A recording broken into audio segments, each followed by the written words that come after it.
Yung tinutukoy niyo po ba yung lagi niyong kinakwento sa akin nung bata ko? Yung ninang ko na tumulong sa atin nun? Siya na nga iha, wala nang iba. Pero paano po niya nalaman na dito na tayo sa Cavite nakatira? Hindi nga rin malinaw sa akin eh. Baka may kakilala tayo sa probinsya na nagturo sa kanya ng kinaroroonan natin. Baka nga po. Wala naman po sigurong lahing manghuhula ang kaibigan niyo, no? Wala naman sa pagkakaalam ko, ikaw talaga. Kailan po ang dating niya dito sa atin? Basta sabi sa sulat na ipinadala niya, darating na lang daw siya sa mga susunod na araw. May kailangan pa daw siyang asikasuhin. Sana dumating na siya. Gusto ko na rin siyang makita sa personal. Tsak na ganun din siya sa'yo. Aba, 5 taon ka pa lang ata noon nang huli mo siyang makita eh. Tsaka hindi ko na po matandaan ang mukha niya. Yung luma mong manika na ayaw mo pang itapon, galing yun sa kanya. Siya mismo ang nagtahi nun. Talaga po? Mananahi rin pala si Ninang. Aba oo, nung nasa probinsya pa tayo, yun ang trabaho niya. Maraming nagpapatahi sa kanya. Talaga po? Hanggang ngayon po kaya nagtatahi pa rin si Ninang? Hindi ko lang alam, pero malay natin yun pa rin ang ginagawa niya. Pumasok ako sa kwarto para kunin ang manikan sinasabi ni nanay. Binukod ko yun sa mga bago kong laruan noon. Para kasi sa akin, espesyal ang manika na yun kahit ordinaryo lang ang pagkakayari. Tela lang kasi yun na tinahi. Ang mga mata ay 2 butones na kulay itim. Ang buhok nito ay gawa lamang sa makakapal na sinulid. Dahil matagal na ang manika, kupas na ang mga damit nito. Magkaganon man dahil espesyal to sa akin, talagang iniingatan kong mabuti. Tindera ng isda sa palengke si nanay. Tubong Bicol talaga kami. Doon nagkakilala sina nanay at ninang Sally. Nung 5 taon gulang pa lang ako, kinailangan ng umuwi ng probinsya nito ang ninang ko. Sabi ni nanay, namatay daw ang ina nito. Mula nga noon hindi na bumalik pang muli ang ninang. Hindi na rin daw nagkaroon ng balita rito si nanay. Nung 10 taon naman ako, isang malayong kamag-anak ni nanay ang nagpapunta sa amin dito sa Cavite. Nung bago pa lang kami dito, nagtatrabaho si nanay bilang kasambahay nila. Ang tiyahin na ni nanay ang nagpaaral sa akin hanggang high school. Pero bago ako nun magtapos, inatake ito sa puso at tuluyan ng binawian ng buhay. Ibinenta ang bahay na dating tinitirhan ng tiyahin ni nanay at pinaghati-hatian ng mga anak. Tanging ang panganay na anak na pinsan ni nanay ang may mabuting kalooban na naalala kami. Binigyan ng sapat na halaga si nanay para makapagsimula kaming muli. Ginamit ni nanay ang pera para makakuha ng pwesto sa palengke, para makapagtinda ng isda. Ako naman ay hindi na nagpatuloy ng pag-aaral sa koleyo. May kahinaan kasi ang ulo ko. Kaya halos igapang ko na noon ang pag-aaral ko sa high school. Kaya nang sabihin ko kay nanay na magtatrabaho na lang ako, agad naman siyang pumayag. Basta kapag daw kaya ko na, bumalik pa rin ako sa pag-aaral. Batid ko noon na sumama ang loob niya. Dahil gusto niya talaga ako makapagtapos na hindi niya nagawa sa sarili. Dahil maaga siyang nag-asawa. Pero mas nanaig pa rin sa kanya bilang ina ang pagiging maunawain. Nay, may itatanong po sana ako. Matagal ko nang gustong itanong to pero nag-aalangan lang ako na baka apektado pa rin kayo hanggang ngayon. Tungkol ba yan sa tatay mo? Sige lang, magtanong ka. Matagal na rin naman na nangyari yun eh. Tsaka, may karapatan ka naman na malaman kung ano ang nangyari sa kanya. Totoo ba na patay na si tatay? Oo, matagal na siyang patay. Bago pa man tayo pumunta rito. Akala ko po kasi sinabi niyo lang yun dahil galit kayo sa kanya. Alam kong nangungulila ka sa isang ama. Pero kahit kailan, hindi na pumasok sa isip ko na mag-asawa muli para maranasan mo ang magkaroon ng ama. Mas inaalala ko kasi ang kapakanan mo noon. Hindi ko lang po maiwasan na isipin na sana kasama pa natin si tatay. Sa kabila po na tayo lang dalawa Alam ko po na ginawa niyo lahat para mabuhay tayo sa marangal na paraan. Sa kabila ng ginawa ng ama mo noon, pinatawad ko pa rin siya. Nung humingi siya ng kapatawaran at gustong bumalik sa atin. Kahit nagagalit pa ako sa kanya, alang-alang sa'yo tinanggap ko pa rin siya. Ano pong ikinamatay ni tatay? Hindi rin ako sigurado, pero maraming haka-haka ang lumabas noon. Sabi kinulam daw ang ama mo. Kulam? Totoo ba ang kulam? Marami bang kaaway si tatay? Ang totoo niya, napakabait ng ama mo. Marami siyang kaibigan. Lahat kasundo niya. Sa sobrang bait, pati mga babae nagkakagusto sa kanya. Isa yan sa madalas na pagtalunan namin noon. Masyado po ba kayong selosa noon? Sino naman kaya ang hindi magseselos kung nakabuntis ang ama mo ng ibang babae? Pero sa kabila nun, gusto niyo pa rin siyang tanggapin? Oo. Alang-alang nga sa'yo. Pero ayun na nga, may masamang nangyari sa kanya. Hay, sayang. Wala man lang kayo na itabi ng litrato niya. Para kahit papano, alam ko sanang itsura niya. Pasensya ka na, Iha. Wala kasi akong naisalba nung nasunog yung tinitirhan nating kubo noon. Nandun lahat ng gamit at litrato ng tatay mo. Naintindihan ko naman po dahil nabanggit niyo na yan sa akin. Hindi ko lang maiwasan na hindi manghinayang. Noon, bago pa tayo pumunta rito, humihingi ako ng lumang litrato ng tatay mo sa mga kapatid niya. Nararamdaman ko kasi na balang araw, magtatanong ka tungkol sa tatay mo. Kaso hindi ako binigyan. Kesyo wala na daw silang litrato. At ang iba namang kapatid ng tatay mo, sabi yun na lang daw ang litrato nila ng ama mo. Kukunin ko pa raw. Alam mo kasi, hindi nila ako gusto kahit noon pa para sa tatay mo. Kaya naiintindihan ko kung ipinagdadamot nila yun sa akin. Nalungkot ako sa nalaman ko. Sa kabila no, nagpapasalamat na rin ako dahil natuldukan na rin ang mga tanong sa aking isipan sa totoong nangyari sa ama ko.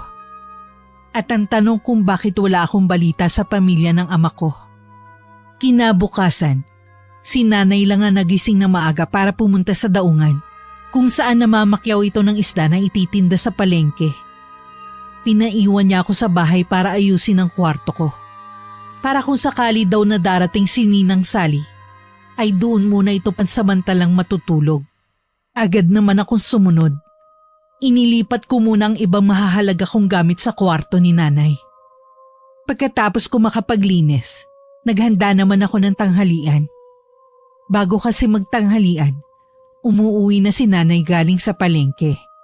Hindi kasi maghapon ang pagtitinda niya ng isda. Nakasalang pa nga ang sinaing ko nang may kumatok sa pinto. Nangunot naman ang noo ko kasi natitiyak kong hindi yun si nanay.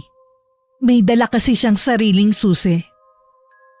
Hindi kaya naiwan ni nanay yung susi? Nang buksan ko ang pinto, isang babaeng balingkinita ng pangangatawan ang nasa labas. May dala itong malaking bag na kulay pula. Hindi nalalayo ang edad nito kay inay. Ngumiti pa siya sa akin habang titig na titig. Sino po sila? Ako si Sally, kaibigan ni Judith.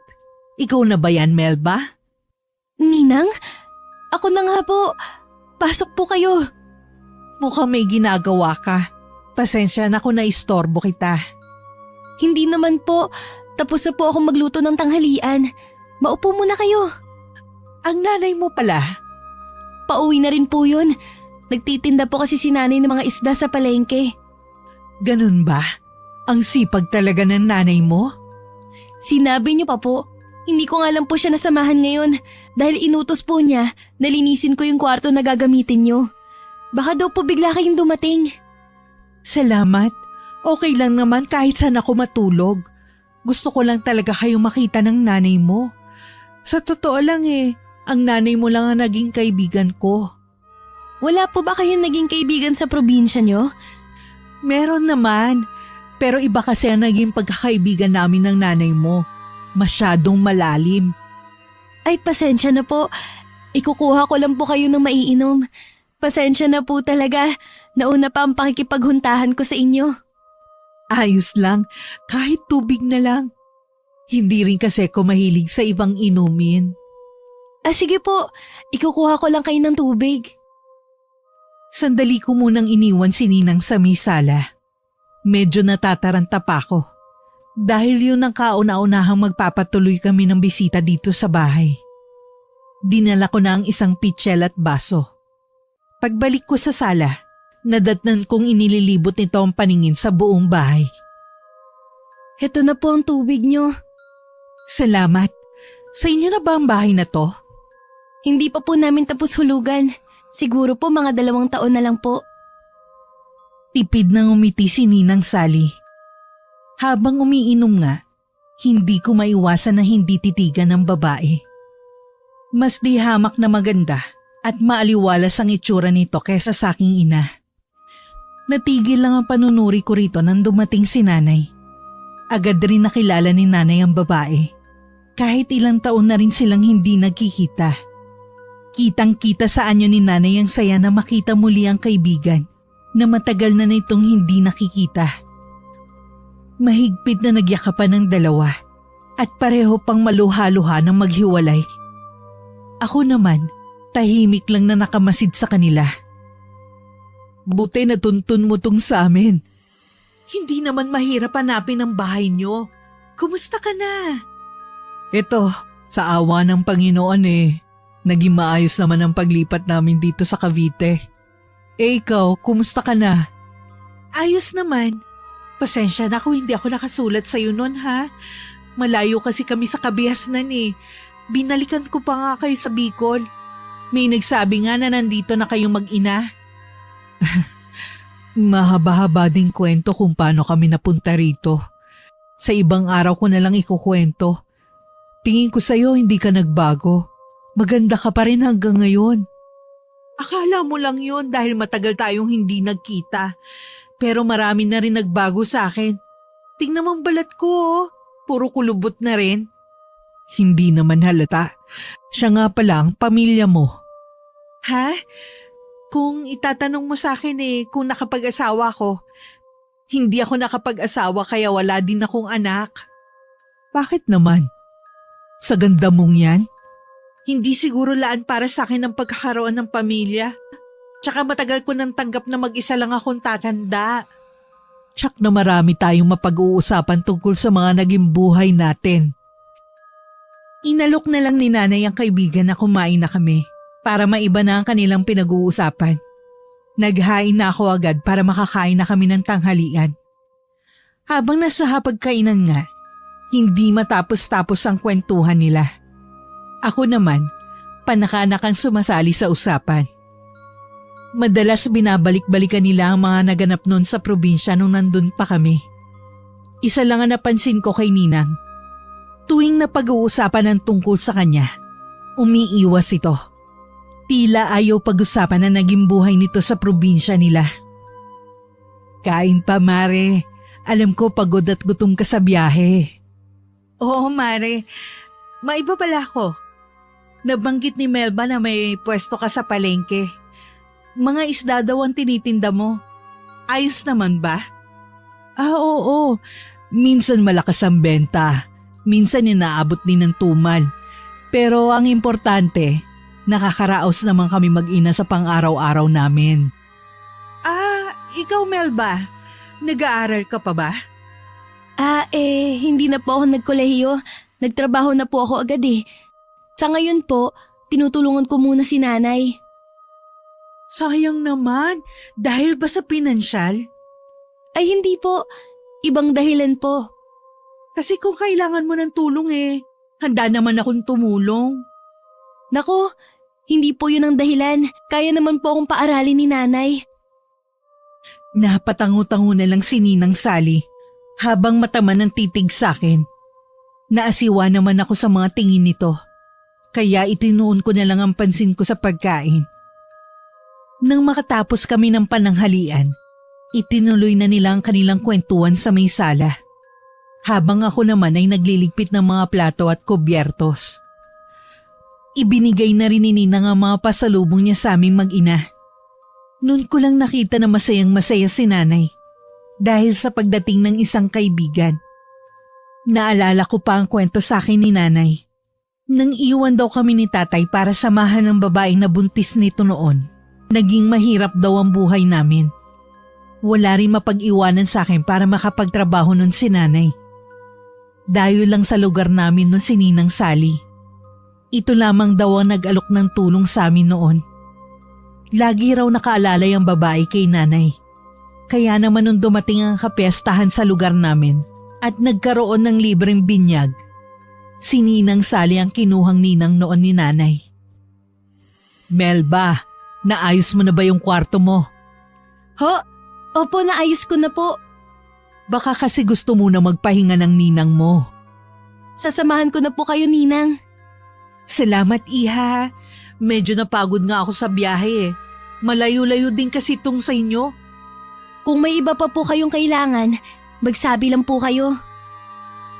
Nakangiti namang tumango si Ninang Sally sa akin. Akma na sana akong lalabas ng kwarto nang tawagin niya ako. Paglingon ko, hawak na niya ang manika na bigay niya sa akin nung bata pa ako. Nasa iyo pa pala ang manika na to? Opo, iningatan ko po talaga yan. Dahil alam ko po na galing yan sa nag-iisa kong ninang. Napakasinop mo pala sa gamit. Salamat at iningatan mo tong manika na to. Alam mo bang ito ang kauna-unahang manika na tinahi ko noon? Talaga po? Oo, sa kabila ng napakarami mo ng laruan, itinabi mo pa to. Ewan ko kung guni-guni ko lang ng mga oras na yon. Nang tingnan kasi ni Ninang ang mga laruang nakadisplay, para bang galit siya. Nang tumingin siya sa akin, bigla namang sumilay ang matamis nitong ngiti. Ilang sandali pa, lumabas na ako ng kwarto ko para makapagpahinga na muna si Ninang. Naabutan ko si nanay sa sala na inaayos ang mga pasalubong ni Ninang sa amin. Ang daming pasalubong ng ninang mo. Tingnan mo. Siguro po yan ang sikat na pagkain sa kanila. Ano po yan? Kakanin ba yung hawak nyo? Puso ito kung tawagin sa kanila. Malagkit na bigas ito na may nyog. Hihiwain sa gitna at lalagyan ng latik. Naku, tsak na magugustuhan mo to.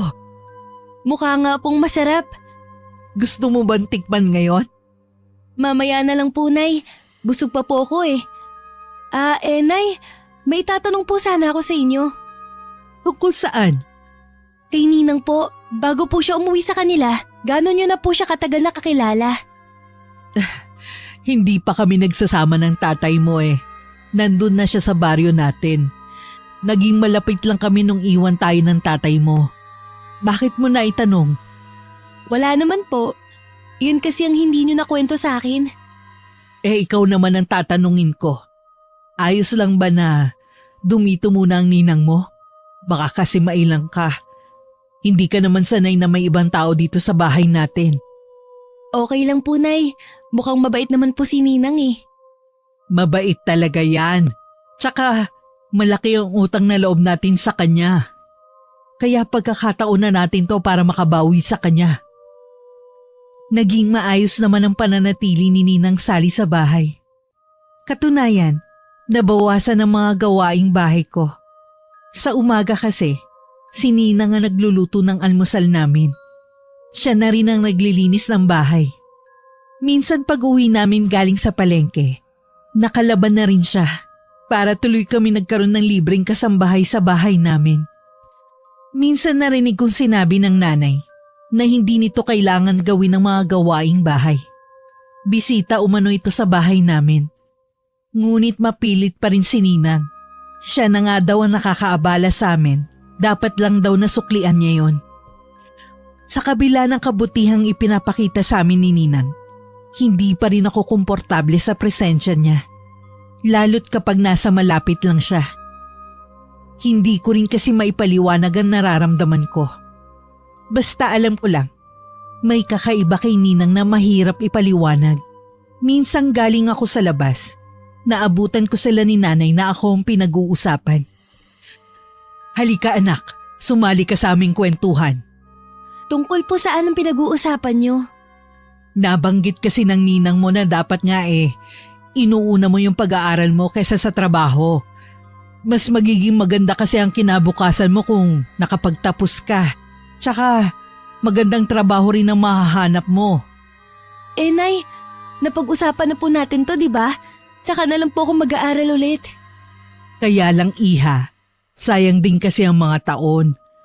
Kaya sa susunod na pasukan gusto ko mag-enroll ka na ha? Napabuntong hininga na lang ako. Tingin ko kasi wala na akong pagpipilian pa. Para kasing buo ng desisyon ni nanay dahil sa impluensya ng kaibigan. Nang sulyapan ko si Ninang Sally, nakangiti to sa akin. Hindi ko naman magawang gumanti ng ngiti. Dahil pakiwari ko, sinasaklawan na nito ang desisyon ko. Parang gusto kong makaramdam ng inis ng mga sandaling yun. Wala naman talaga akong tutol sa pag-aaral. Kaya lang gusto ko munang maging handa. Tsaka konting panahon lang naman ang hinihingi ko. Tumayo na ako at nagpaalam na papasok sa kwarto namin ni nanay. Bigla kasing bumigat ang pakiramdam ko ng mga oras na yun. Sa nakalipas na mga araw, marami pang pagbabago ang naganap sa bahay dahil sa impluensya ni Ninang Sally. Minsan lumabas ito at ang paalam ay may kailangan lang bilhin sa butika. Kinausap ko ng masinsinan si nanay tungkol sa kanya. Pansin ko lang, Nay. Para bang sininang na atang nasusunod sa bahay na to. Hindi naman sa ganun. Mungkahi lang naman ang sa kanya. Nakikita ko naman na okay. Hindi sinusunod ko lang. Tsaka kapakanan natin dalawang iniisip niya lagi. Sana po wag niyang kakalimutan na bisita lang siya dito sa bahay natin. Huwag ka nga magsasalita ng ganyan. Wala namang ginagawang masama ang ninang mo. Alam ko naman na nahihirapan ka makisama dahil hindi ka sanay na may ibang tao dito sa bahay. Pansamantala lang naman to Hindi naman habang buhay na nandito ang ninang mo. Pati po kasi kayo nagiging sunod-sunuran na lang sa mga sinasabi niya. Akala mo lang yan. Pero ako pa rin ang nasusunod sa bahay na to. Hindi na ako nakipagtalo pa kay nanay. Ang importante, nasabi ko na sa kanya ang napansin kong pagbabago sa bahay namin. Bahala na siya kung pakikinggan niya ako. Madalas din na naiiwan ako sa bahay at hindi na ako pinapasama sa pagtitinda sa palengke para daw may kasama si Ninang. Kapag nasa bahay lang ako, madalas naman nagkukulong si Ninang sa kwarto ko. Hindi rin ito nakikipag-usap sa akin. Minsan naghahapunan kami. Tinanong ako ng ninang ko tungkol sa pagpasok ko sa eskwelahan. Hindi pa po ako nagpapa-enroll Bakit naman? May babayaran ba? May pera pa ako dito. Hindi po yun ang dahilan. Wala pa po akong balak pumasok ngayong taon na to. Mas gusto ko po na magtrabaho muna para makaipon din. Sayang naman kasi ang isang taon. Tsaka baka lalo ka ng tamarin kung patatagalin mo pa.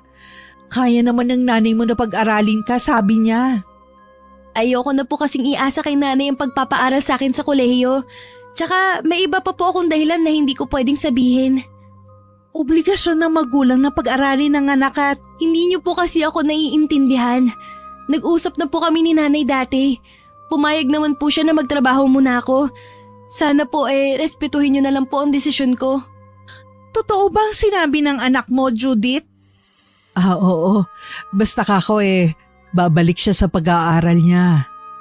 Hindi mo siya dapat payagan. Dapat ikaw na susunod, hindi anak mo. Wala pa siya sa hustong gulang. Tama ang ninang mo, Melba. Mas mabuti kung mag-aaral ka muna.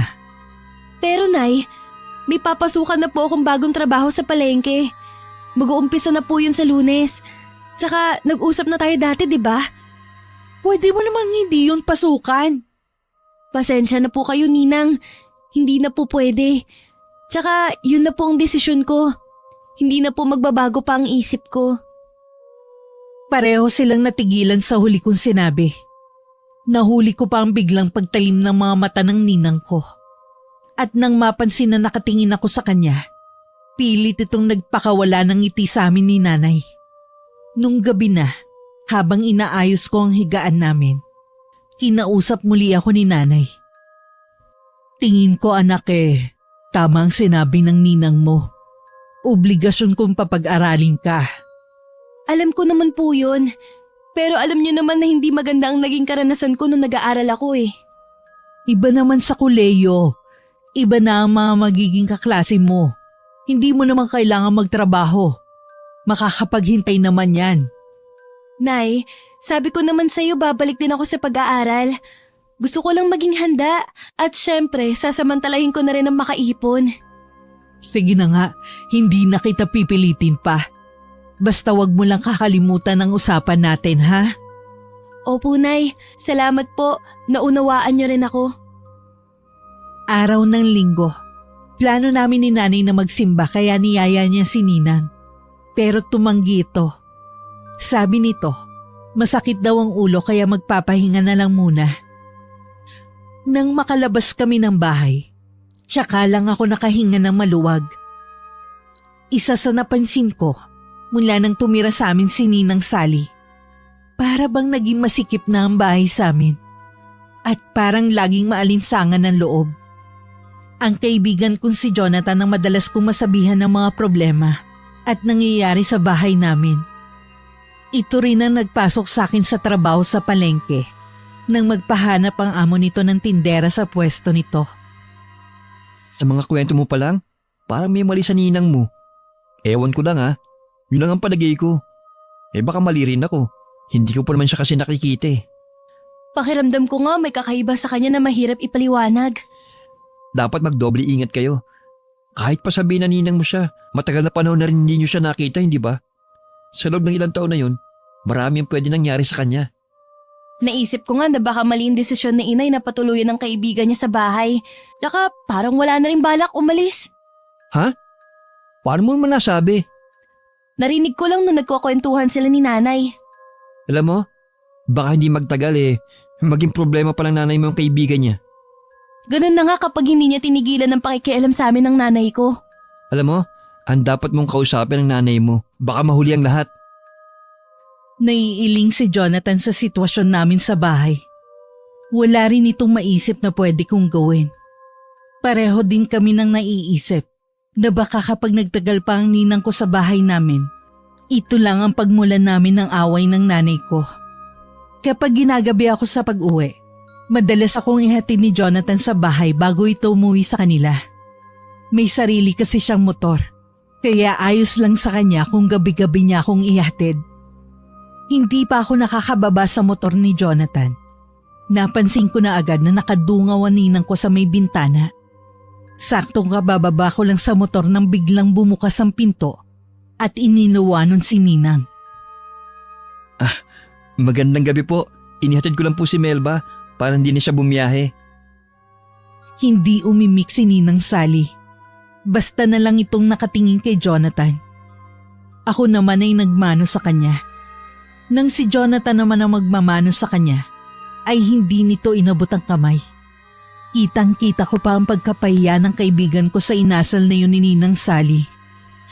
Ilang sandali pa, nagpaalam na rin si Jonathan. Hindi ako umalis sa kinatatayuan ko hanggang natatanaw ko pa ang papalayong motor nito. Wala na sa may pintuan si Ninang Sally. Pagpasok ko sa bahay, nadatnan ko si nanay sa kusina habang ang ninang ko ay prenteng nakaupo sa sala habang nananahi. Nagmano lang ako kay nanay at nagpaalam na papasok muna sa kwarto ko para makapagbihis. Hindi pa nga ako nakakatapos magpalit ng damit ay narinig ko nang tinatawag ako ni nanay para kumain. Ayaw ko sanang lumabas para sumabay sa kanila pero kanina pa ako nagugutom. Habang kumakain, nagtanong bigla si Ninang Sally. Melba, nobyo mo ba ang lalaking naghatid sa'yo? Kaibigan at kasamahan ko po si Jonathan sa trabaho. Si Jonathan pala ang naghatid sa'yo kanina. Bakit hindi mo muna siya pinapasok? Ang tagal ko na rin hindi nakikita ang batang yon. Nagmamadali rin po kasi siyang umuwi. Kilala mo ang lalaking yon? Oo naman, inaanak ko sa binyag ang bunsong kapatid niya. Mababait ang mga magkakapatid na yon, lalo na si Jonathan. Ang tingin ko kasi kanina, hindi lang pagkakaibigan ang meron sa inyo. Kaya po ba hindi niyo inabot ang kamay niya nung nagmamano siya sa inyo? Ha? Ginawa mo yun, Sally? Ano kasi, hindi ko naman kasi siya kilala. Kahit na, sana'y tinanggap mo na lang. Tsak na napaya yung bata. O sige, sa susunod, pasensya na ako naging suplada ako kanina ha. Hindi naman yun ang issue. Mabuti pang kalimutan na lang natin. Si Jonathan ba ang nagpasok sa'yo sa trabaho, Iha?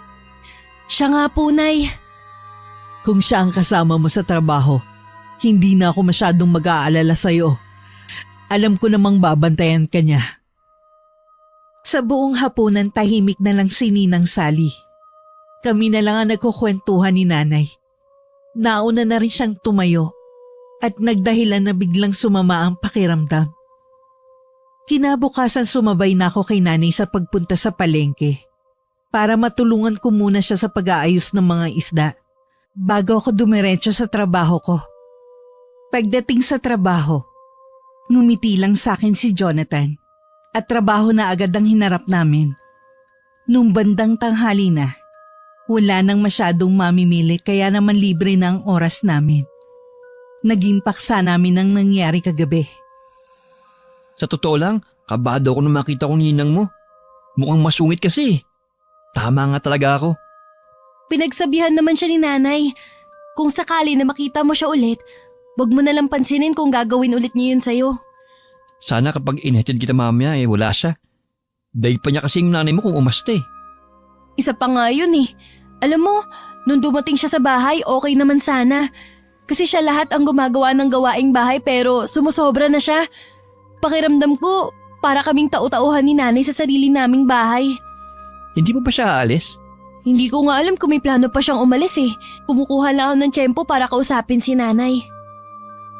Nung gabi muli akong inihatid ni Jonathan sa bahay.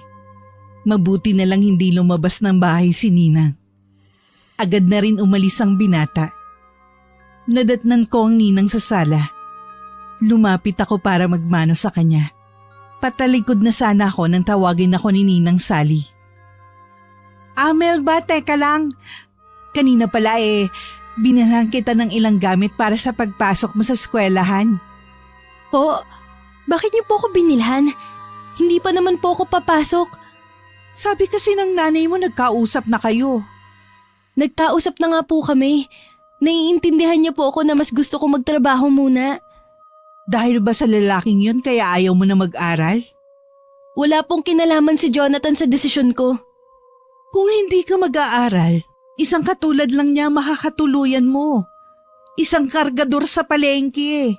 Ganun lang ba ang buhay na gusto mo? Hinusgahan niyo po agad si Jonathan kesyo sa palengke siya nagtatrabaho. Hindi niyo po siya kilala kaya sana, huwag niyo siyang pagsalitaan ng ganyan. Nagmamalasakit lang ako sa'yo. Wala namang masamang intensyon. Nakikiusap po ako sa inyo. Huwag niyo na po akong pakikialaman. Pabayaan niyo na lang po ako. Hindi ko na hinintay na makasagot pa si Ninang. Agad na akong tumalikod sa kanya. Nagpupuyos kasi ang kalooban ko.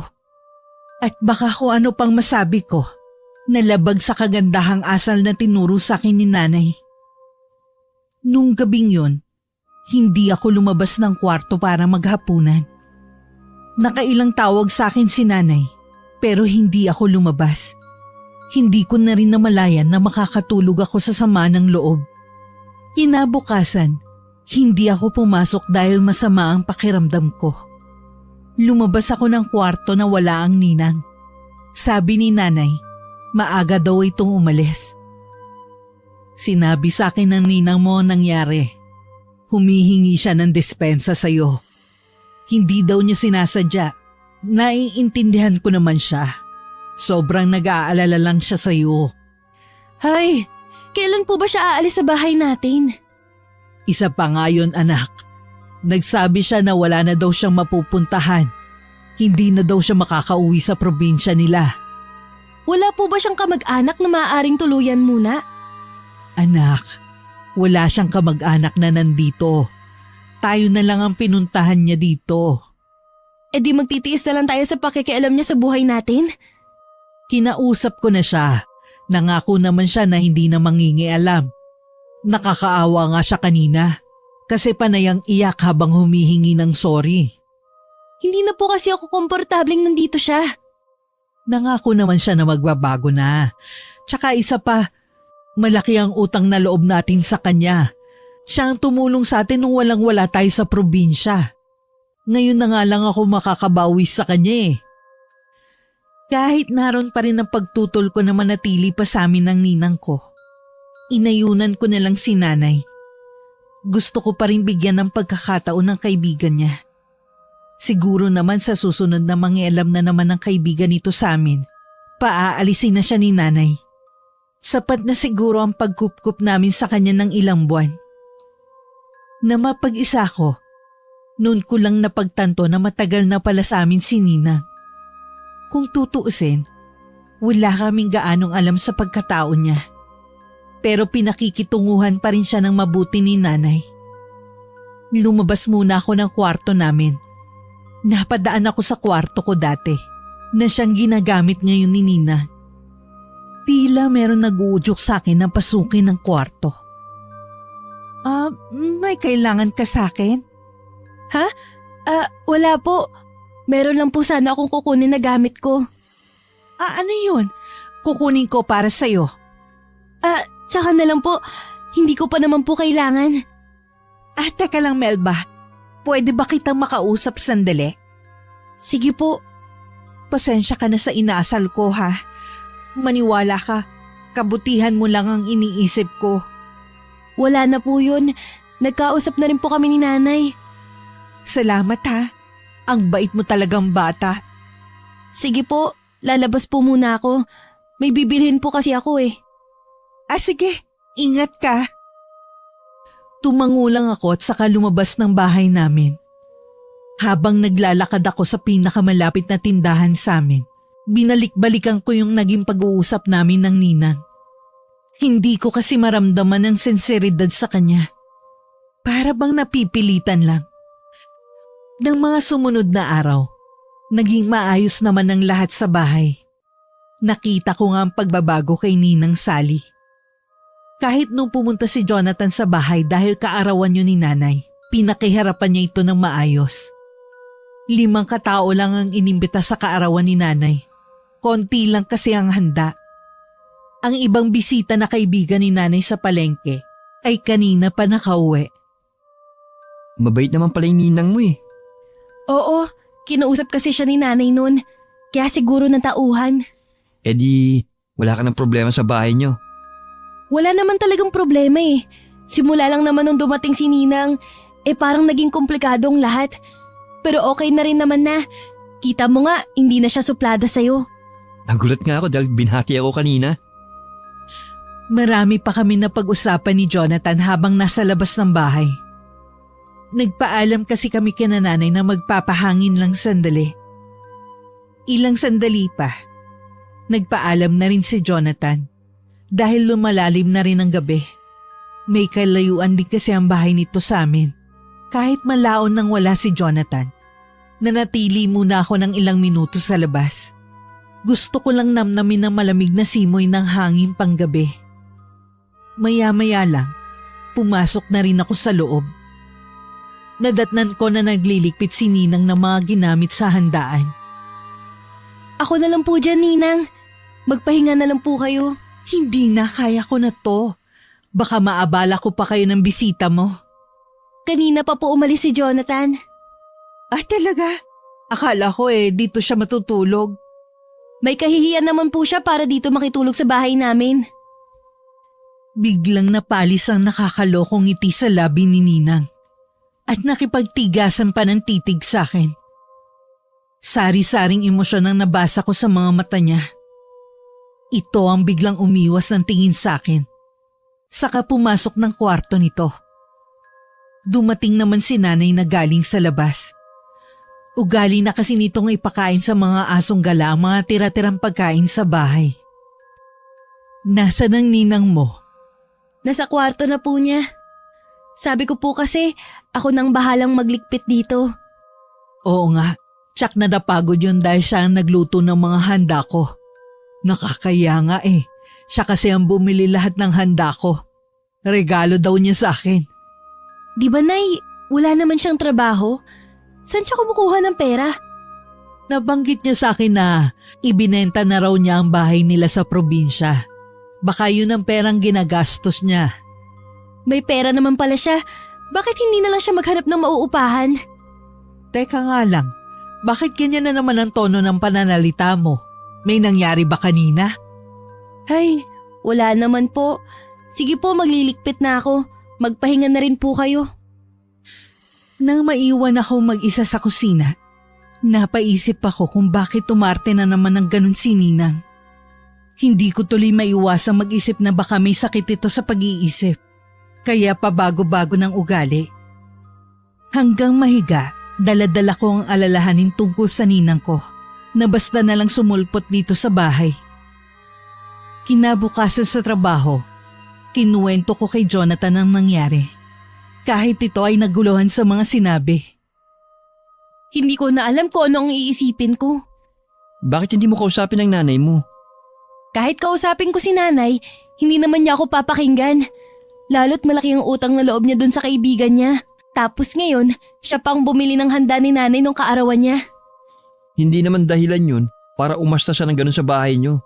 Balibalik na rin man kasi ang sitwasyon, nakikitira lang siya sa inyo. Ewan ko, naguguluhan na nga ako eh. Buong maghapon wala ako sa sarili. Pamali-mali ako sa mga ginagawa ko. Mabuti na lang at likas na mabait ang amo namin.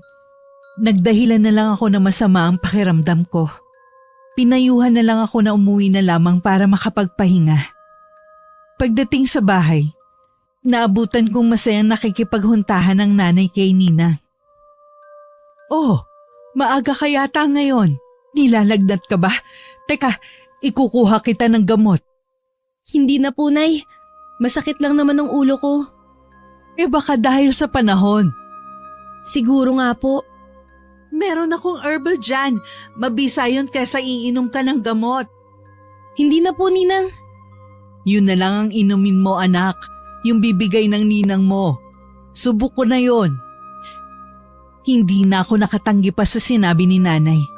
Si Ninang Sally naman nagmamadali na kinuha ang sinabi nitong herbal sa kwarto. At saka inabot sa akin. Pagkatapos ko magpasalamat, pumasok na ako sa kwarto namin ng aking ina. Pero inilapag ko lamang yung salamesita at hindi ininom. Sa nakalipas na mga araw, kapansin-pansin ang pagbabago sa aking ina. Napapadalas na rin ang hindi nito pagpunta sa palengke para magtinda ng isda. May problema po ba? Wala naman. Bakit mo naman naitanong? Kasi po, lagi na lang kayong nandito sa bahay. Hindi na po kayo nagpupunta ng palengke para magtinda ng isda. Gusto ko lang magpahinga. Ilan taon na rin kasi kung puro trabaho na lang. Hindi naman siguro masama kung magpapahinga ako, di ba? Yun lang po bang dahilan? Oo naman. Kung gusto mo ikaw na lang ang pumalit sa akin. Tutal ayaw mo naman mag-aral. Hay, akala ko ba napag-usapan na po natin yan? Bakit po kailangan nyo na namang ungkatin? Napilitan lang ako noon na pumayag sa gusto mo. Pero alam mong gusto ko na mag-aral ka kesa magtrabaho. Tignan mo nga, nagtsatsaga ka lang sa pagiging tindera. Gasino lang ang sahod mo. Pansamantala lang naman po ito eh. Ewan ko ba, baka talagang wala kang pangarap sa buhay. Hindi mo man lang naiisip ang mga hirap ko sa'yo. Nay naman, bakit ba kayo nagsasalita ng ganyan?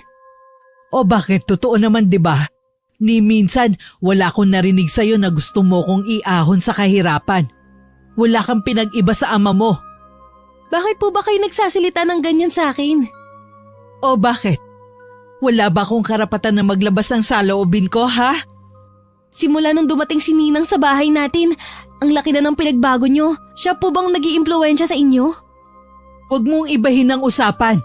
Walang kinalaman ng ninang mo dito. Mabuti nga dumating siya. Kahit papano meron ako naging katuwang sa buhay. Mabuti pang paalisin nyo na lang ang babaeng yon. Ginugulo niya tayo eh. Sa ginagawa niya, pinag-aaway niya tayo. Tumahimik ka. Hindi aalis dito ang ninang mo. Dito na siya titira habang buhay kasama natin. Hindi po maaari ang gusto nyo. O bakit hindi?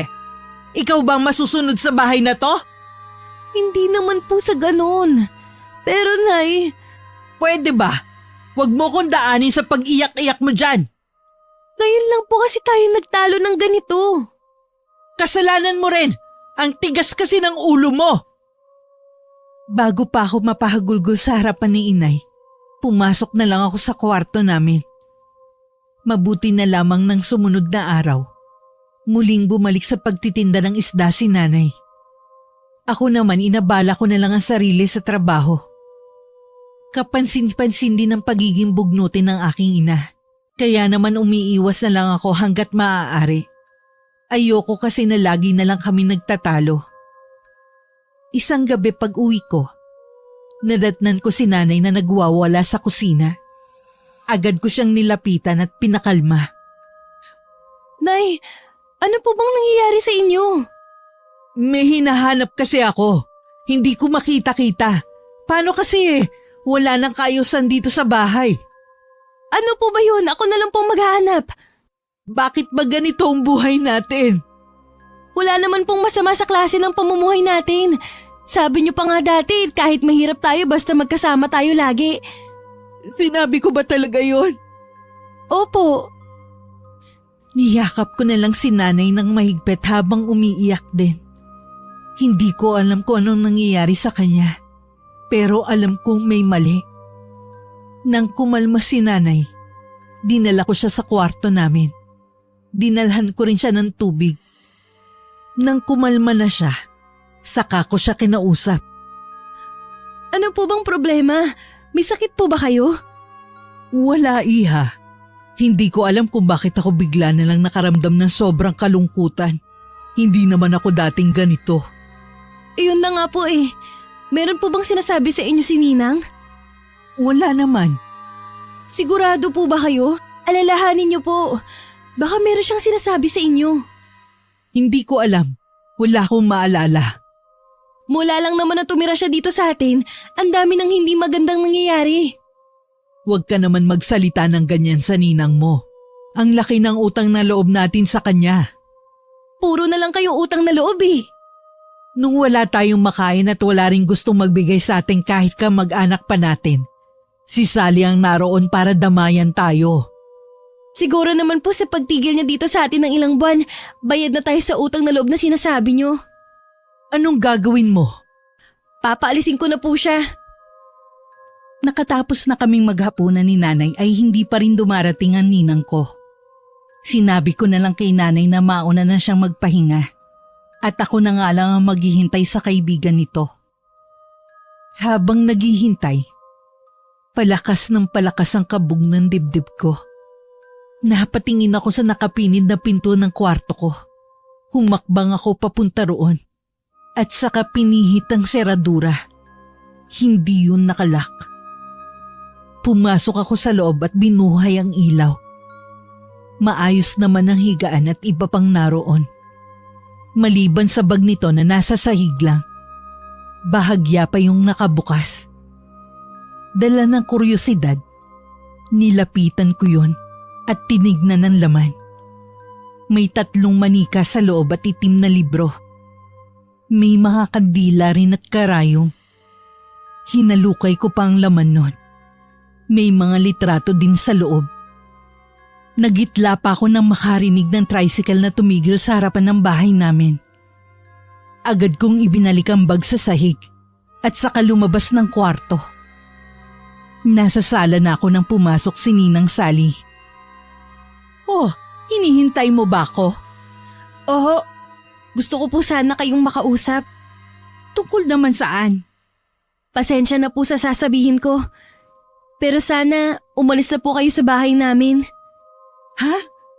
May nagawa ba akong hindi mo nagustuhan? Sa totoo lang po, mula nung dumating kayo sa bahay namin, napapadalas na ang pagtatalo namin ni Nanay. Pasensya na kung sa tingin mo nag-aaway kayo ng dahil sa akin. Ang gusto ko po, umalis na lang kayo dito sa bahay namin. Elba! Tulungan mo ako!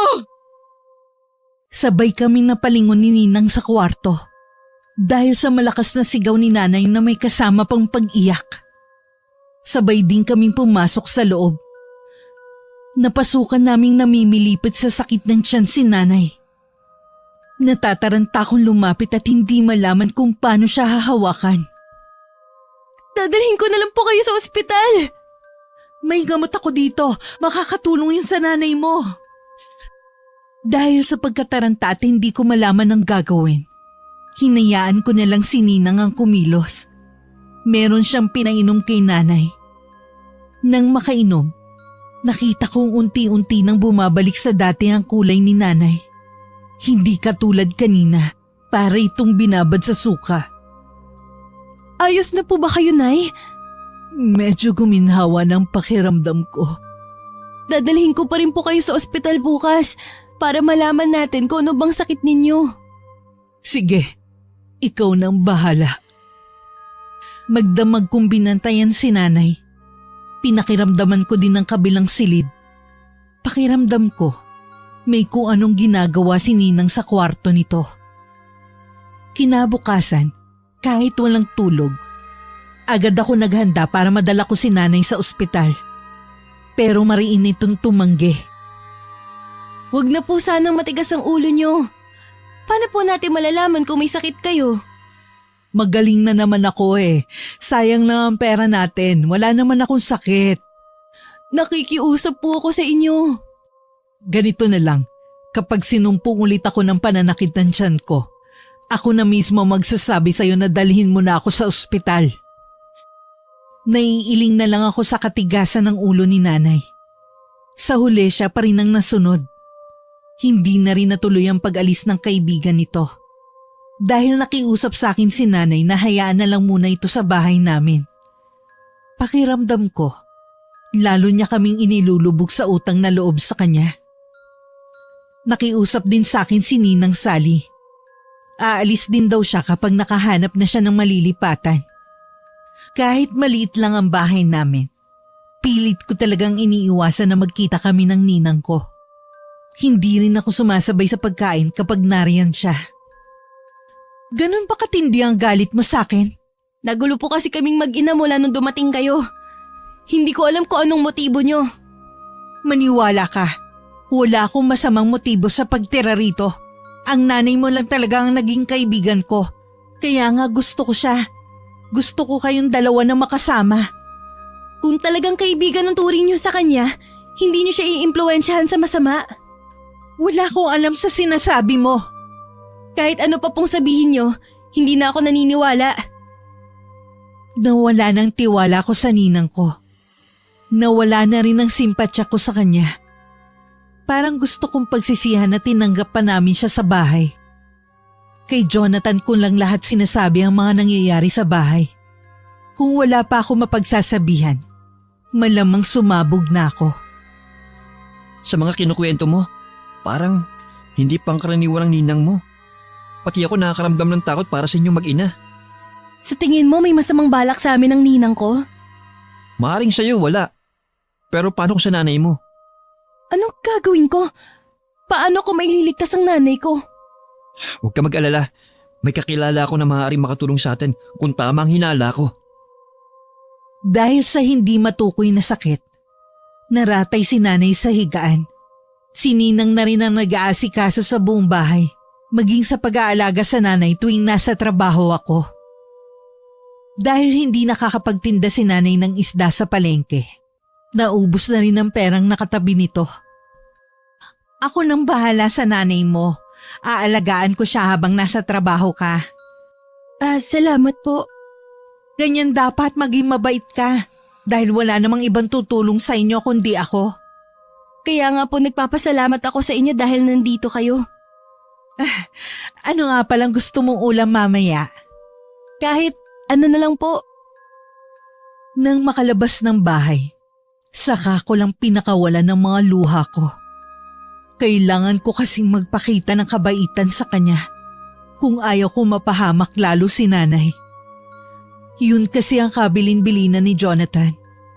May hinala daw kasi siya na baka ang ninang ko ang nagbigay ng karamdaman sa nanay ko. Pagdating sa palengke, tila lumilipad ang isip ko. Parang laging sasabog ang dibdib ko sa matinding kaba at pag-aalala kay nanay. Hindi ka na ata natutulog. Mabuti pang magpahinga ka muna sa bodega. Sino ba naman ang makakatulog na mahimbing sa bahay? Naiintindihan ko. Kaya umidlip ka muna sa bodega. Alam naman ng amo natin kung anong pinagdadaanan mo eh. Gusto mo bang samahan kita? Pwede ba? Pakiramdam ko kasi kapag nasa 4 na sulok ako ng isang lugar, parang hindi ako makahinga. Para bang merong lihim na nagmamasid sa akin. Tandaan mo, lagi ako nandito para sa'yo. Kung hindi lang din ako nag-aalala din sa kalagayan ng nanay mo, ilalayo na kita sa inyo. Hay, kailan nga pala darating ang tulong na sinasabi mo? At sinong tutulong sa atin? Lola ko yung tinutukoy ko na tutulong sa atin. Kararating lang niya kanina galing bakasyon. Matatapos na rin ang problema mo. Mamaya, pupuntahan natin siya sa bahay nila. Malapit lang naman sila sa amin eh. Hay, salamat naman kung ganun. Gusto ko nang malaman ang sakit ni nanay. Nagpaalam kami sa amo namin kung pwedeng kalahating araw na lang ang ipapasok namin ni Jonathan. Pero sinabi nito na maaari na kaming umalis at buo pa rin ang sasahurin namin sa araw na yon. Batid di umano nito ang aking pinagdadaanan. Maiyak-iyak pa ako sa pagpapasalamat sa amo namin. Agad na kami nagtungo ni Jonathan sakay ng motor nito sa bahay ng kanyang lola. May 1 oras din kaming bumiyahe bago narating ang kanilang sityo. Pagdating sa bahay ng lola nito, isang dalagitang nagpatuloy sa amin. Pinaupo muna kami sa sala at doon na lang daw kami maghintay sa paglabas ng lola ni Jonathan. Isang magaling na albularyo ang lola ko. Ilan lang ang nakakalam nun dito. Pero kilala siya sa probinsya namin. Isang albularyo ang lola mo? Oo. Matutulungan niya tayo sa problema mo. Magtapat ka nga. Ano ba sa tingin mong sakit ni nanay? May palagay ako na kinukulam ang nanay mo. Ibig mong sabihin, mangkukulam ang ninang ko? Ganun na nga. Ang nanay ko may sabi na baka kulam ang sakit ang nanay mo. Base na rin sa kwento mo. Siya rin nagmungkahi na humingi tayo ng tulong sa lola ko. Akala ko wala nang nagmamalasakit kay nanay. Meron pa pala. Ang nanay mo. Lagi kasi pinaparamdam ni Ninang na siya lang ang pwede naming lapitan at wala nang iba. Disimula din niya kayong inilalayo sa mga tao. Kaya ganoon ang ginagawa niya. Mabuti na lang at nandyan ka. Huwag ka mag-alala. Magkasama nating lulutasin ang problema mo. Ayoko namang umalis na nasa ganyan kang kalagayan. Tuloy na talaga ang pag-alis mo? Kailan ang pagsakay mo ng barko? 2 linggo mula ngayon. Malapit na pala. Natigil ang aming pag-uusap nang dumating na ang lola ni Jonathan. Sa kwento niya sa akin, nasa 82 na daw ang lola nito. Pero nananatili pa ring maliksi at matalas pa ring mag-isip. Hindi pa naman namin sinasabi ang pakay namin. Alam na agad nito. Nakita ko ang larawan ng ninang mo na dinala rito ng apo ko nung isang araw. Mula sa pamilya ng mangkukulam ang babaeng nasa larawan. Kung ganun, mangkukulam nga talaga si Ninang. Malaking tulong na nakuhanan ninyo siya ng larawan. Hindi na ako mahihirapang makipag-ugnayan sa kanya. Siya po kayang nagbigay ng sakit sa nanay ko? Oo, naaamoy ko ang damit ng nanay mo kasama ng larawan ng ninang mo. Gusto siyang pahirapan ng babaeng yon. Iba yung sayang nararamdaman niya tuwing nakikita ang paghihirap ng nanay mo. Ang inay ko! Kailangan ko na pang umuwi. Mapanganib kung uuwi ka. Baka ikaw naman ang mapahamak. Nang tumungtong ang mga paa mo sa bahay ko, alam na agad niya na hihingi ka sa akin ng tulong. Baka po kung anong gawin niya sa nanay ko. Huwag kang mag-alala. Hindi ko hahayaan na mapahamak ang nanay mo. Tatalunin ko ang babaeng yon. Mariin ang bawat katagang binigkas ni Lola Auring sa amin. Hindi ko alam, pero nagtiwala agad ako sa mga sinabi niya. Naghintay lang kami sa sala habang nagkulong sa silid nito si Lola Auring. Hindi na rin kami pinayagan na lumabas ng bahay nito. Habang magkatabi kaming nakaupo sa mahabang upuan, hawak ni Jonathan ang kamay ko. Sa bahay, Nagngingit-ngit naman sa galit si Ninang Sally. Halos maglabasan na ang ugat niya sa noo at leeg. Namimilipit naman sa matinding sakit ang nanay ko. Dinatawag niya ng paulit-ulit ang pangalan ko. Melba, nasan ka anak? Hindi ka nababalikan ng anak mo. Iniwan ka niya. Sumama na siya sa lalaking yon. Hindi totoo yan. Mahal ako ng anak ko. Yan ang hindi totoo. Walang nagmamahal sa'yo kahit noon pa. Ngayon, ang anak mo naman ang nawala sa'yo. Bakit mo sinasabi yan sa akin? Akala ko ba kaibigan kita? Sinasabi ko lang sa'yo ang totoo. Para huwag ka nang umasa. Nauuwian ka pa ng anak na kinalingan mo sa mahabang panahon. Nakikiusap ako sa'yo. Hanapin mo ang anak ko. Bakit mo pa siya hinahanap? Nandito naman ako. Sumasakit na naman ba ang tiyan mo? Oo, nakiusap. Bigyan mo ko ng gamot. Ganyan ang gusto ko. Sa akin ka lang humingi ng tulong dahil ako lang ang makakagamot sa sakit mo. Patuloy sa pag-iyak si nanay sa pag-aakala niyang inabanton ako na siya. Agad namang bumalik ang kaibigan niya dala ang gamot. Habang umiinom, patuloy pa rin sa pag-agos ang mga luha niya sa mga mata. Mula ngayon, huwag mo nang iisipin ang swail mong anak.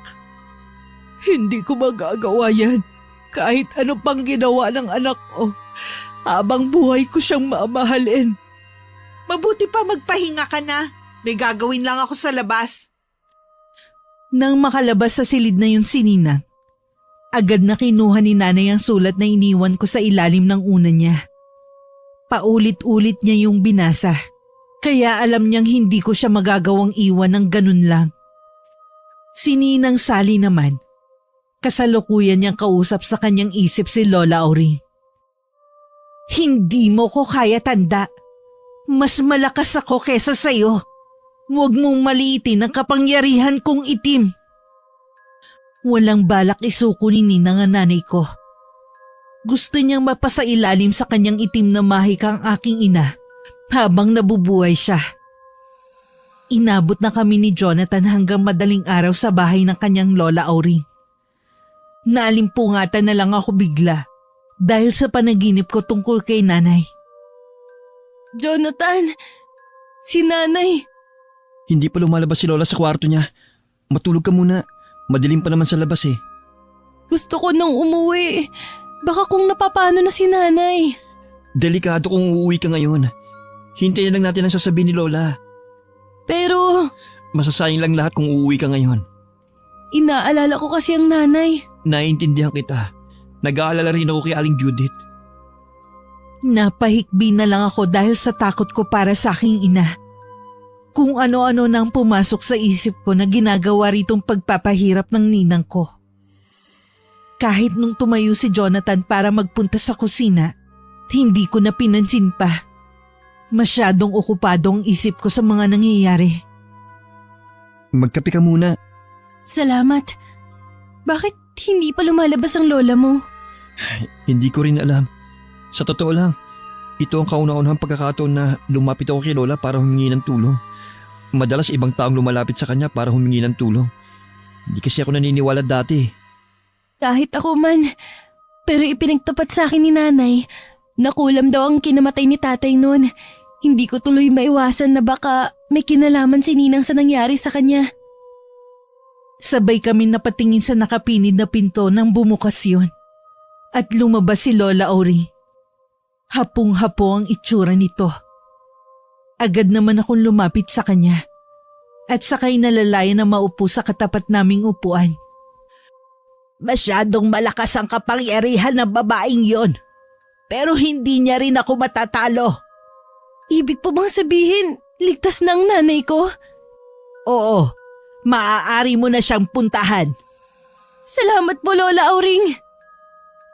Agad na rin kaming umuwi ni Jonathan. Pagdating sa bahay, sinalubong kami ng katahimikan ng paligid. Ilang beses kong tinawag si nanay, pero walang tugon mula rito. Dumiretso na ako sa kwarto namin. Naabutan ko siyang natutulog. Nang maramdaman marahil nito ang presensya ko, nagmulat siya bigla ng mga mata. Nay, nandito na po ako. Anak, mabuti umuwi ka na. Sinugod ko ng yakap si nanay at pareho kaming umiyak ng umiyak. Pagkatapos ng ilang sandali, ako na rin ang kumala sa pagkakayakap ko. Pinahid ko muna ang mga luhang naglandas sa pisngi ko. Pasensya na po, Nay, kung hindi ako nakauwi kagabi. Nabasa ko naman ang iniwang mong sulat sa ilalim ng unan. Nasaan na po si Ninang? Hindi ko alam. Basta na lang siya umalis. Alam niyo na po ba na isa siyang mangkukulam? Siya pong nagbigay sa inyo ng karamdaman. Oo, inamin niya yun sa akin. Meron pa siyang inamin sa ginawa niya noon. Ano pa pong inamin niya sa inyo? Siya rin na nagpakulam sa ama mo. Ha? Kung ganun, tama ako ng hinala. Pero bakit niya ginawa yun? Tutol siya na makipagbalikan sa akin ng tatay mo.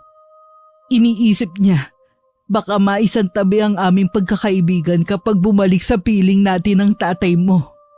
Ang sama niya pala talaga. Kanina, humingi siya ng kapatawaran sa lahat ng mga ginawa niya. Ewan ko, para siyang biglang natauhan. Baka po dahil kay Lola Auring. Sino naman yun? Siya po yung lola ni Jonathan na tumulong sa akin para matalo si Ninang Sally. Salamat at meron kang kaibigan na maaasahang katulad ni Jonathan. Hinayaan ko muna makapagpahinga si nanay. Alam ko, katulad ko, wala rin siyang pahinga. Nang mahimbing na siyang natutulog, saka naman ako lumabas ng kwarto. Naabutan ko pang inililigpit ni Jonathan ng mga nasira at nabasag na gamit sa sala. Parang binagyo itong bahay niyo ah. Hay, oo nga. Sayang ang mga nasirang gamit. Pwede niyo naman palitan yung mga nasira eh. Ang importante, hindi tuluyang napahamak ng nanay mo. Tama ka dyan. Hindi ka pa ba uuwi? Baka hinahanap ka na sa inyo. Ayos lang ba kayo dito ng nanay mo? Oo naman. Hindi na siguro babalik si Ninang. Uuwi lang ako sandali. Babalik din ako mamaya. Hinatid ko pa si Jonathan sa labas ng bahay. Nagbilin pa ito na ikandado ko ang mga pinto pagkaalis niya. Tumango naman ako. Pinapasok na rin niya agad ako sa loob. Huwag ko na raw hintayin na makaalis siya. Kaya naman nagkasya na lang akong tanawin siya sa may bintana. Kumaway pa to sa akin bago pa harurot na pinaandar ang motor. Nang hindi ko na matanaw ang motor niya, binalikan ko ang paglilinis ko. Mabuti na lang may mga natira pang pagkain. Kaya hindi ko na kailangan lumabas para bumili. Nang magising si nanay, inalalayan ko siyang magtungo sa kusina para sabay na kaming kumain ng tanghalian. Alam mo, sa kabilang banda, naaawa pa rin ako sa ninang mo. Bakit naman po? Kasi ramdam ko yung matindi niyang kalungkutan. Para bang may kulang sa kanya. At yun na nag-udyok sa kanya para gawin ang kasamaang yun. Hindi pa rin sapat na dahilan yun para kulamin niya si tatay. Tapos kayo. Dahil sa kanya, maaga akong naulila sa ama. Galit pa rin ako sa ginawa niya sa tatay mo. Sabi pa nga niya, wala naman daw siyang balak na patayin ako. Yung pahirapan ka sa sakit, para ka na rin yung pinapatay ng paunti-unti. Hindi ko siya mapapatawad. Noong araw na yon, inilabas ko sa kwarto ko ang naiwang gamit nito. Meron pa dun sa tingin ko ay ginagamit din ito sa pangungulam. Binigay ko yun kay Jonathan nung bumalik ito kinahapunan. Ibibigay daw niya yun sa lola niya. Si Lola Auring na lang ang bahalang sumira sa mga yan. Mahirap kasi kung pakikialaman natin. Sa wakas, babalik na rin sa dati ang buhay namin ni nanay. Hindi ko akalain ng pagbisita ng ninang ko na ilang taon din namin hindi nakita, magdadala lang pala sa amin ng problema. Naroon pa rin ang pangamba sa akin. Pero ilang araw na rin naman ang nakakalipas. Hindi na nagpakita si Ninang Sally sa amin. Bumalik na rin sa pagtitinda ng isda si nanay. Ayaw ko pa sana siyang payagan. Pero sabi niya naiinip na to sa bahay. Ako naman balak na rin umalis sa pinapasukan ko kapag nakaalis na si Jonathan. Seaman kasi ang ama nito at gusto nito na sumunod sa yapak niya ang anak. Saktong 2 linggo na ang nakakalipas. Tuluyan ang naging panatag ang loob namin ni nanay. Pero isang umaga, dumating si nanay na balisa at takot na takot. O Nay, bakit ang aga niyo umuwi? Melba, nakita ko ang ninang mo. Kinausap niya ako. Anong pong sabi niya? Gusto niyang bumalik dito sa bahay. Kalimutan na lang daw natin ang nangyari. Humihingi rin siya ng kapatawaran. Kalimutan na daw natin ang lahat. Nang hindi ako pumayag, nagbanta siya. Natatakot ako. Baka kung anong gawin niya sa atin. Hindi na po niya tayo magagawang saktan. Huwag po kayong matakot. Sana nga anak, noon ko lang siya nakita ng ganon. Nanlilisik talaga ang mga mata niya. Nakakatakot siya. Yumakap pa si nanay sa akin. Ramdam ko matinding takot sa kanya. Nang hawakan ko ang kamay niya, napakalamig nito. Nakakaramdam din ako ng takot ng mga sandaling yon. Pilit ko lang nilalabanan dahil kailangan ko magpakatatag para hindi panghinaan ng loob si nanay. Sa ilang taon, sa isa't isa lang kami kumukuha ng lakas ng loob. Kinabukasan, hindi muna ako pumasok. Nung gabi naman bisita namin si Jonathan. Nagtataka kasi ito kung bakit hindi ako pumasok sa trabaho. Agad kong kinuwento ang sinabi sa akin ni nanay. Ayaw niya talaga kayong lubayan. Ano pa bang gusto niya? Gusto niyang bumalik na parang walang nangyari. Iniisip ko, inalis na natin sa bahay niyo yung mga gamit niya para mawala na siya ng koneksyon sa inyo. Teka, may titignan lang ako. Sandali kong iniwan si Jonathan sa sala. Pumasok ako sa kwarto ko at hinanap ang manika na binigay sa akin ni Ninang. Pero wala ito roon. Nasisiguro kong hindi kasama sa mga gamit nito na pinadala ko kay Jonathan. Biglang lumukob sa akin ng takot sa maaaring gawin nito. Alam ko kasi na isa sa ginagamit sa pangkukulam ay ang manika. Mangiyak-iyak akong bumalik kay Jonathan.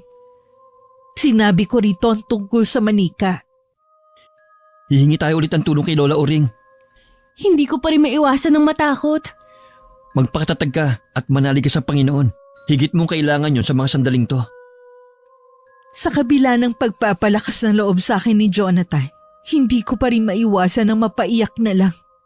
Pakiramdam ko, sunod-sunod ang kamalasan namin mag-ina ng dahil lang sa pagbisita ni Ninang. Ilang araw lang ang nakalipas. Ang kinatatakutan ko ay nangyayari na nga. May tumubo sa balat ko na kahaling tulad sa bulutong. Hindi na rin ako makatulog. Dahil kapag oras na ng pahinga, saka naman ako inaatake ng takot. Pakiramdam ko kasi anumang oras, may kukuha sa akin. Pakatatag ka anak. Huwag mo kong iiwang mag-isa. Hirap na po ako, Nay. Huwag kang susuko. Ginagawa na ang lahat ni Lola Uring para gumaling ka. Nakatitig na lang ako kay Jonathan at kay nanay na umiiyak sa tabi ko. Pati kasi ang pagsasalita, nahihirapan na rin ako. Nagkaroon na rin kasi ng mga sugat sa loob ng bibig ko. Inabot ng 1 linggo ang paghihirap ko. Nanatili lang akong nakahiga dahil wala na akong lakas pa. Hindi na rin kasi ako nakakakain. Ultimo tubig. Nahihirapan na rin akong lunukin. Si nanay naman ay lagi lang umiiyak sa tabi ko. Kahit siya, tila nawawalan na rin ng pag-asa. Kahit nanghihina, pilit kong inaangat ang kamay ko. Agad naman ginagap ni nanay ang kamay ko. Anak, kung hindi mo na kaya, magpahinga ka na. Huwag mo na akong intindihin. Sige na, sumama ka na sa tatay mo. Mas gugustuhin ko pang maiwan mag-isa kaysa nakikita kitang naghihirap. Lingid sa akin, kahit si Jonathan hindi sumusuko para matulungan ako. Mas inuna pa rin niya ang kapakanan ko kaysa sa pag-alis niya. Kasalukuyan siyang nasa bahay ni Lola Auring.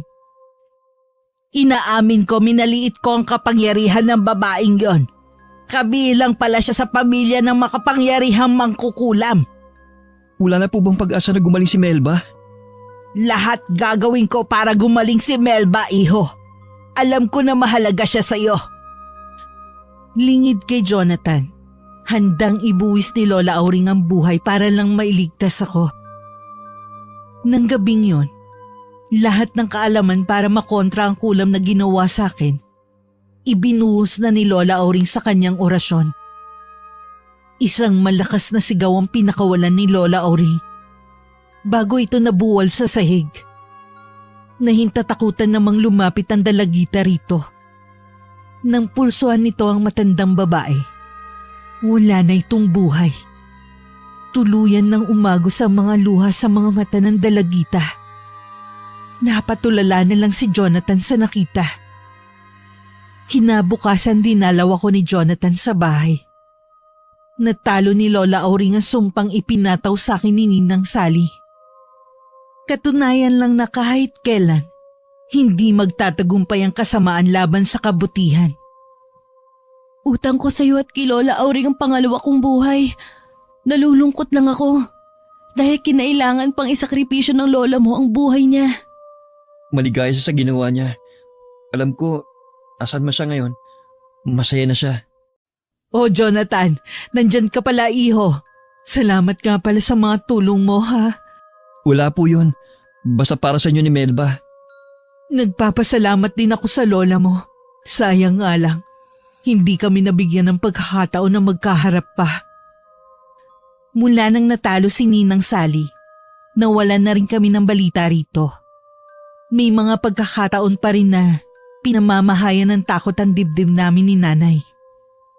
Lagi lang kami nagdadasal ng taimtim para malabanan ng takot na umiiral sa amin. Alam kasi namin na yun ang pinakamabisang pangontra para hindi na muli kami mapasailalim ng itim na mahika. Mahirap man ang pinagdaanan namin ni Nanay. Ang karanasan na yun ang lalong nagpatibay sa aming relasyon bilang mag-ina. Lalo rin itong pinagtibay ang aming pananampalataya. Wakas. Yung tinutukoy niyo po ba yung lagi niyong kinakwento sa akin nung bata ko? Yung ninang ko na tumulong sa atin noon?